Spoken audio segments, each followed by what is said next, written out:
This is an S4 walkthrough for how to produce a 504 report for your school. It'll give you a listing for all the kids that have 504s at your school for whatever date range that you would like. So to get the report you need, just go choose Reports, slide down to 504 Reports, and just choose that.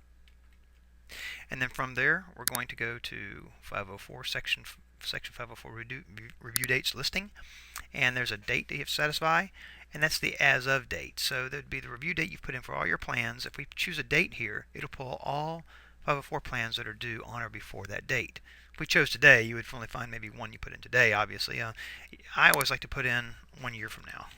You choose 1 year from now, you will in theory pull every 504 that's due within the next year, hence all of your 504 plans, because usually you date them out a year or less in advance because they have to be reviewed anyway. And I'm going to choose our ESE school just for an example,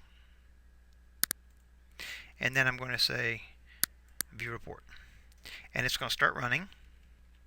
It takes just a minute for it to run. Working on making the report a little bit faster, but for right now just bear with it and it'll get the report you desire. And here's the report complete, and it shows you the information you need to do your planning for 504s.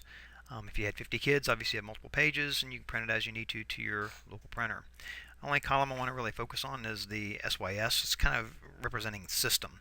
3270, the data is stored in S4 as it's spawned and originated, and it's pushed up to portions of the data is pushed up to 3270, dates and such.